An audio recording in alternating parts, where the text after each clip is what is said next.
കേരളത്തിൽ ഇനി ബി.ജെ.പിയെ ഭരിക്കുന്നത് അല്ലെങ്കിൽ നിയന്ത്രിക്കുന്നത് ഇനി രാജീവ് ചന്ദ്രശേഖർ ആയിരിക്കും എന്നുള്ള വാർത്തയാണ് നമ്മൾ ഇന്ന് ഒരു ഉച്ചയോട് കൂടി അറിയാൻ സാധിച്ചിരിക്കുന്നത്. അപ്പോൾ അദ്ദേഹത്തിന്റെ ഒരു പ്രധാനമായിട്ടുള്ള ഒരു വിഷയം എന്ന് പറയുന്നത് അദ്ദേഹം ഏഷ്യാനെറ്റ് ന്യൂസിന്റെ ഒരു ഉടമയാണ്. ഏഷ്യാനെറ്റ് ന്യൂസിന്റെ ഉടമയാണ് അദ്ദേഹം. അപ്പൊ അദ്ദേഹമാണ് ഇപ്പൊ ഈ സ്ഥാനത്തേക്ക് വന്നിരിക്കുന്നത്. അതും ഒരുപാട് ഭൂരിപക്ഷത്തോടു കൂടിയാണ് അദ്ദേഹം ഈ ഒരു സ്ഥാനത്തേക്ക് വന്നിട്ടുള്ളത്. സംസ്ഥാന പ്രസിഡന്റ് ഇല്ലാതെ ബി.ജെ.പി എന്ന് പറയുന്ന ഒരു പാർട്ടി അങ്ങനെ പോയിക്കൊണ്ടിരിക്കുകയായിരുന്നു. ആ ഒരു സമയത്താണ് 2020 ഫെബ്രുവരിയില് കെ സുരേന്ദ്രൻ ഈ ഒരു പദവി ആദ്യം എടുക്കുന്നത്. അതിനുശേഷം ഇപ്പൊ 5 വർഷം പൂർത്തിയാക്കിയതിനു ശേഷം ഇപ്പോൾ ഒരു പുതുമുഖം വരട്ടെ എന്നൊരു ചാൻസ് കിട്ടുകയും ആ ഒരു അതാണ് ഏറ്റവും കൂടുതൽ പ്ലസ് ആയിട്ട് മാറുകയും ഈ ഒരു രാജീവ് ചന്ദ്രശേഖരൻ ആ ഒരു ഇത് കിട്ടുകയും ചെയ്തിട്ടുള്ളത്. എന്തായാലും ഈ ഒരു സംസ്ഥാന പദവി അലങ്കരിക്കാൻ പോകുന്നത് ആരൊക്കെ ആയിരിക്കുമെന്ന് നമ്മൾ മുന്നേക്ക് ഒരുപാട് പറഞ്ഞിട്ടുണ്ടായിരുന്നു.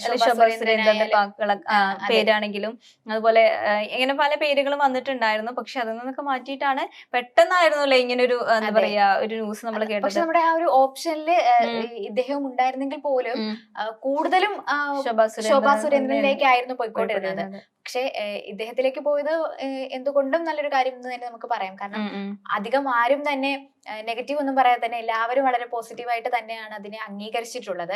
ഔദ്യോഗികമായിട്ട് നാളെ ആയിരിക്കും പറയുക എന്നാണ് പറഞ്ഞിട്ടുള്ളത്. പിന്നെ ഇദ്ദേഹത്തിന്റെ ഒരു കാര്യം ഇപ്പൊ നമ്മുടെ ഒരു മഹാകുംഭമേള എന്ന് പറയുന്ന ഒരു പരിപാടി അത് ഇപ്പൊ കുറച്ചു മുമ്പാണ് അവസാനിച്ചത്. അപ്പൊ മഹാകുംഭമേളയെ കുറിച്ചിട്ടാണെങ്കിലും അദ്ദേഹം ഒരു എന്താ പറയുക ഒരു സ്ഥാപനത്തിന്റെ അല്ലെങ്കിൽ ഒരു പ്രമുഖ ചാനലിന്റെ ന്യൂസ് ചാനലിന്റെ ഉടമയാണ്. അപ്പൊ അദ്ദേഹത്തിന് ഒരുപാട് എന്താ പറയുക കമന്റ്സ് ആണെങ്കിൽ അല്ലെങ്കിൽ ഒരുപാട് കാര്യങ്ങൾ ഈ മഹാകുംഭമേളയെ കുറിച്ചിട്ട് വന്നിട്ടുണ്ടായിരുന്നു. അത് വേദനിപ്പിക്കുന്ന രീതിയിലായിരുന്നു അദ്ദേഹത്തിന് അദ്ദേഹം ഒരു അഭിപ്രായം പറഞ്ഞിട്ടുണ്ടായിരുന്നു. കാരണം ഞാൻ അത്രയും ആ ഒരു തലപ്പത്തിരിക്കുന്ന ഒരാളായിട്ട് കൂടി എനിക്കൊന്നും ചെയ്യാൻ പറ്റിയില്ല എന്നുള്ള രീതിയിലോട്ടാണ് അദ്ദേഹം പറഞ്ഞത്. അതുപോലെ തന്നെ കേരളത്തിൽ പുതിയൊരു മുഖം വരണമെന്ന് തന്നെയായിരുന്നു കേന്ദ്രത്തിന്റെ ഒരു നിലപാട്. അതുകൊണ്ടാണ് ഇദ്ദേഹത്തിന് എല്ലാവരും ഓപ്ഷൻ വെച്ചിരുന്നതും അദ്ദേഹത്തിന് കിട്ടുകയും ചെയ്തിട്ടുണ്ടായിരുന്നത്.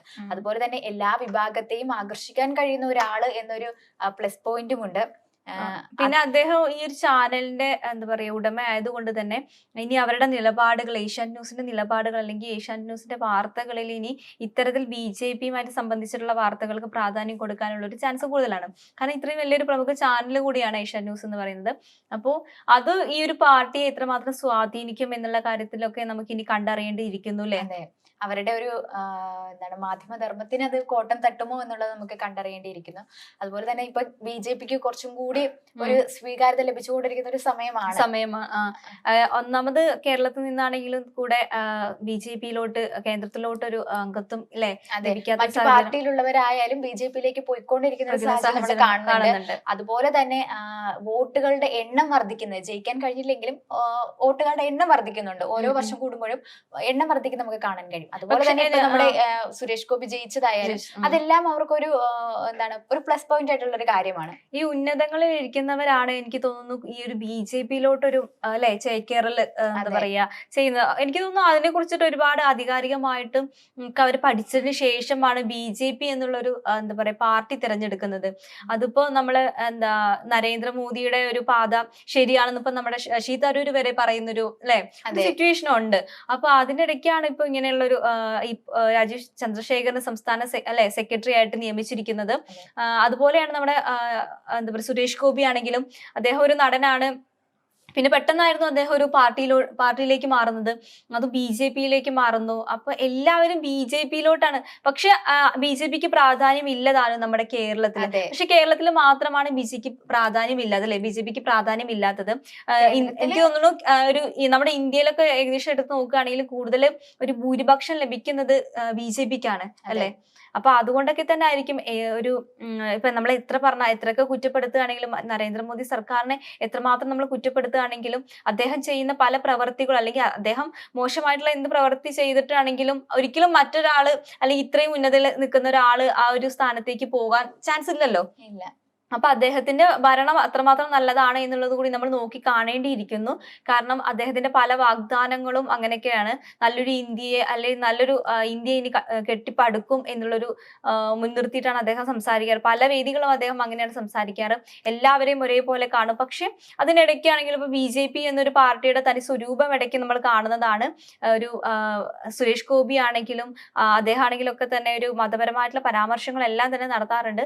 അതിപ്പോ മോദി സർക്കാരിലെ മോദി ആണെങ്കിലും തന്നെ അല്ലെ, അവരെല്ലാം ഏറ്റവും കൂടുതലായിട്ട് എന്താ പറയാ, എനിക്ക് തോന്നുന്നു വികസനങ്ങളിൽ ഏറ്റവും കൂടുതലായിട്ട് അവർ മുൻതൂക്കം നൽകുന്നത് അമ്പലങ്ങളിലെ അല്ലെ, അങ്ങനെയൊക്കെയാണ്. അങ്ങനെ തന്നെയാണ് നമ്മുടെ ഒരു കേരളം അല്ലെ, ഇന്ത്യ എന്ന് പറയുന്നതിന് ഒരു ഹിന്ദുത്വ രാജ്യമാക്കി മാറ്റാനുള്ള ഒരു ശ്രമങ്ങൾ എവിടെയൊക്കെയോ നടത്തുന്നത് നമുക്ക് കാണാൻ കഴിയും. അത് പല സാഹചര്യങ്ങളിലും വ്യക്തമായിട്ടുള്ളൊരു കാര്യമാണ്. മുസ്ലിങ്ങളെ അടച്ചാക്ഷേപിക്കുന്നതായാലും അല്ലെങ്കിൽ മറ്റു പല നിയമങ്ങളിലായാലും അങ്ങനെ അത് ഇംപ്ലിമെന്റ് ചെയ്യുന്നത് നമുക്ക് വ്യക്തമായിട്ട് അറിയാൻ പറ്റുന്ന ഒരു സാഹചര്യമായിരുന്നു. പക്ഷെ എന്തുകൊണ്ടോ നമ്മുടെ കേരളത്തിൽ അത് അത്രയും അവർക്ക് ആ ഒരു ആധിപത്യം സ്ഥാപിക്കാൻ കഴിഞ്ഞിട്ടില്ല. പക്ഷെ കഴിഞ്ഞ വട്ടം നമ്മുടെ സുരേഷ് ഗോപി ജയിക്കുകയും, പക്ഷെ അദ്ദേഹം തന്നെ പറയുന്നുണ്ട് അദ്ദേഹത്തിന് ഒരു പാർട്ടി നോക്കിയിട്ടല്ല പിന്തുണ ലഭിച്ചിരിക്കുന്നത്, വ്യക്തിത്വം നോക്കിയിട്ടാണ്, ആ ഒരു വ്യക്തി എന്ന നിലയിലാണ് ബാക്കിയുള്ളവർക്ക് ആ ഒരു വോട്ട് ലഭിച്ചിരിക്കുന്നതെന്ന്. ശരിക്കും അത് ഉള്ളൊരു കാര്യവും തന്നെയാണ്. പാർട്ടി നോക്കിയിട്ടല്ല ഇവിടെ ഉള്ളവര് അദ്ദേഹത്തെ വിജയിപ്പിച്ചിട്ടുള്ള എന്ന് പറയുന്നത് ആദ്യത്തെ ഒരു കാര്യമാണ്. പിന്നെ ഈ രാജീവ് ചന്ദ്രശേഖരനെ കുറിച്ച് പറയുകയാണെന്നുണ്ടെങ്കിൽ അദ്ദേഹം ഒരു വ്യവസായ പ്രമുഖനാണ്. പിന്നെ ഒരു വ്യോമസേന ഉദ്യോഗസ്ഥനായിരുന്നു. പിന്നെ അദ്ദേഹം ജനിച്ചത് ഗുജറാത്തിലെ അഹമ്മദാബാദിലാണ് അദ്ദേഹം ജനിച്ചത്. തൃശ്ശൂർ ദേശമംഗലം അദ്ദേഹത്തിന് അവിടെ ഒരു കുടുംബമുണ്ട്. അങ്ങനെയാണ് അദ്ദേഹം വന്ന്, എനിക്ക് തോന്നുന്നു അദ്ദേഹം കുറച്ചുകൂടെ എഡ്യൂക്കേറ്റഡ് ആണ്. അതുപോലെ മാധ്യമ രംഗത്ത് മുൻനിരയിൽ പ്രവർത്തിക്കുന്നുണ്ട്. ഇപ്പൊ എല്ലാ തരത്തിലും അദ്ദേഹം ഈ ഒരു സ്ഥാനത്തേക്ക് ഒരു എഡ്യൂക്കേഷൻ ലെവലിൽ നോക്കുകയാണെങ്കിൽ അല്ലെ, എല്ലാ തരത്തിലുള്ളൊരു അത്യാവശ്യം വിവരമൊക്കെ ഉള്ള ഒരു എന്താ പാർട്ടി അംഗം കൂടിയാണ്. എനിക്ക് തോന്നുന്നു നമ്മുടെയൊക്കെ ഒരു കേരള രാഷ്ട്രീയത്തിലാണെങ്കിലും ഈ എഡ്യൂക്കേഷന്റെ ഒരു പോരായ്മ വല്ലാണ്ട് അല്ലെ ഉണ്ട്. തീർച്ചയായിട്ടും. നമ്മളിപ്പം തിരുവനന്തപുരത്തെ ഈ ഒരു തിരഞ്ഞെടുപ്പ് നടന്ന സമയത്ത് പന്ന്യൻ രവീന്ദ്രനും ശശി തരൂരും അതുപോലെ ഇദ്ദേഹവുമായിരുന്നു മത്സരിച്ചിട്ടുണ്ടായിരുന്നത്. അപ്പൊ ആ ഒരു സമയത്ത് നമ്മൾ എല്ലാവരും ടൈറ്റ് കോമ്പറ്റീഷൻ ആയിരിക്കും. കാരണം ഇവര് രണ്ടുപേരുമാണ് മത്സരിക്കുന്നത്. പിന്നെ നമ്മൾ ഒഴിവാക്കിയാൽ ഇവർക്ക് രണ്ടുപേർക്കും ഭയങ്കര പിന്തുണ ലഭിക്കും എന്നൊരു രീതിയിൽ ഉണ്ടായിരുന്നു. പക്ഷെ പിന്നീട് ശശി തരൂർ ജയിക്കുന്ന ഒരു സാഹചര്യം ഉണ്ടായിരുന്നെങ്കിൽ കൂടിയും അദ്ദേഹത്തിന് ലഭിച്ച ആ ഒരു പിന്തുണ അതും നമുക്ക് തള്ളിക്കളയാൻ കഴിയുന്നതല്ല. അതും ഇതുപോലെ തന്നെയാണ്. അദ്ദേഹത്തിന്റെ എഡ്യൂക്കേഷൻ നോക്കിയിട്ടായാലും അങ്ങനത്തെ ബാക്കി ഘടകങ്ങൾ നോക്കിയിട്ടാണ് രാജീവ് ചന്ദ്രശേഖരനും പിന്തുണ ലഭിച്ചിട്ടുണ്ടായിരുന്നത്. അപ്പോ ഇനി BJPയെ നയിക്കാൻ പോകുന്നത് പുതിയ മുഖമായിരിക്കും. അതെ, അദ്ദേഹമാണെങ്കിലും 2016 കേരള നിയമസഭാ തിരഞ്ഞെടുപ്പ് വേളയിൽ സംസ്ഥാനത്തെ NDAയുടെ വൈസ് ചെയർമാൻ ആയിരുന്നു അദ്ദേഹം. അപ്പോ ഇതിനു മുമ്പും നമ്മൾ ഈ രാഷ്ട്രീയപരമായിട്ടുള്ള ഒരു നീക്കം അദ്ദേഹം നടത്തിയിട്ടുണ്ട്, അദ്ദേഹം പ്രവർത്തിച്ചിട്ടുണ്ട് എന്നുള്ളൊരു കാര്യം കൂടി നമുക്ക് മനസ്സിലാക്കാൻ പറ്റാവുന്ന കാര്യമാണ്. പിന്നെ കൂടുതൽ പക്ഷെ നമ്മൾ അല്ലാതെ നോക്കുകയാണെങ്കിൽ ഇതിനു മുന്നേ കെ സുരേന്ദ്രനായിരുന്നു BJP നയിച്ചിട്ടുണ്ടായിരുന്നത്. ആ ഒരു സമയത്ത് BJP എങ്ങനെ ആയിരുന്നു എന്ന് നോക്കുമ്പോൾ നമ്മുടെ കേരളത്തിൽ വലിയ രീതിയിൽ ഒരു മാറ്റവും തന്നെ സംഭവിച്ചിട്ടില്ല. BJPയിൽ ആകെ സംഭവിച്ച ഒരു കാര്യം എന്ന് പറയുന്നത് നമ്മുടെ സുരേഷ് ഗോപി ജയിച്ചു എന്നുള്ളതാണ്.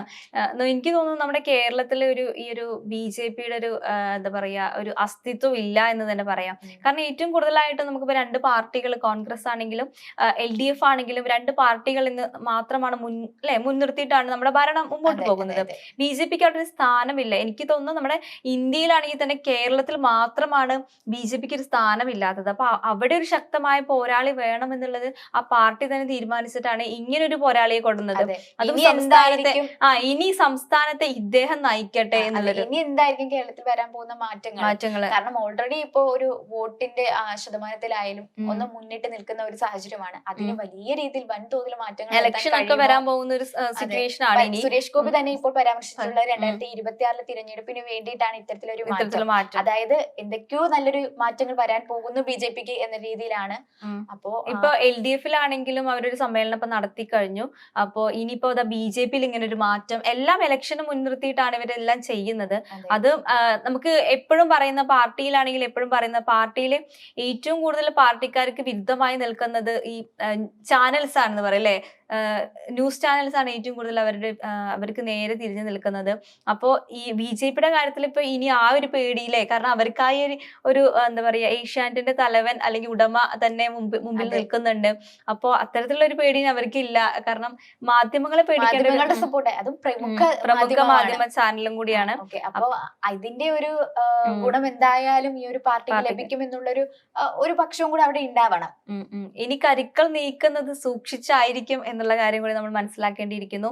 ഇനി ചിലപ്പോ നമുക്ക് വരാൻ പോകുന്ന എലക്ഷന് അത് ചിലപ്പോ ഇനി കൂടുതൽ മെമ്പേഴ്സിനെ BJP മെമ്പേഴ്സ് നമുക്ക് ഇനി ഉണ്ടാകാമോ എന്നുള്ളൊരു കാര്യം നമുക്ക് ഇനി അതിനകത്തൊരു ഉറപ്പ് പറയാൻ പറ്റില്ല. കാരണം ഈ ചാൻസ് ഉണ്ട് എന്ന് തന്നെ പറയാം അല്ലെ. കാരണം ശക്തമായ പോരാളികൾ ഇനിയിപ്പോ സുരേഷ് ഗോപിയും ഇപ്പോ രാജീവ് ചന്ദ്രശേഖരനും കൂടിയായിരിക്കും ചിലപ്പോ ഇനി ഈ ഒരു സംസ്ഥാനത്തെ നയിക്കുന്നത്. ഇനി അങ്ങനെയുള്ള കരുനീക്കങ്ങളായിരിക്കും തുടർന്ന് ഉണ്ടാവുക അല്ലെ. അപ്പൊ നമുക്ക് നോക്കാം ഇനി എന്തൊക്കെയാണ് ഇനി സംഭവിക്കാൻ പോകുന്നത് എന്നുള്ളത്. BJPയുടെ പുതിയൊരു നേതാവ് വന്നിരിക്കുകയാണ്. ഇനി സംസ്ഥാനത്തെ ഇനി ഭരിക്കാൻ അല്ലേ. BJPയുടെ നയിക്കാൻ നമ്മുടെ സംസ്ഥാനത്തേക്ക് നിയോഗിച്ചിരിക്കുന്നത് ആ ഒരു ഓപ്പർച്യൂണിറ്റി ഇപ്പോൾ ലഭിച്ചിരിക്കുന്നത് കെ സുരേന്ദ്രന് ശേഷം രാജീവ് ചന്ദ്രശേഖരനാണ്. ഇനി എങ്ങനെയായിരിക്കും ഈ ഒരു സംസ്ഥാനത്തെ അദ്ദേഹം നയിക്കാൻ പോകുന്നത്, അല്ലെങ്കിൽ പുതിയ പുതിയ മാറ്റങ്ങൾ എന്തൊക്കെയായിരിക്കും എന്നൊക്കെ നമുക്ക് കണ്ടറിയാം.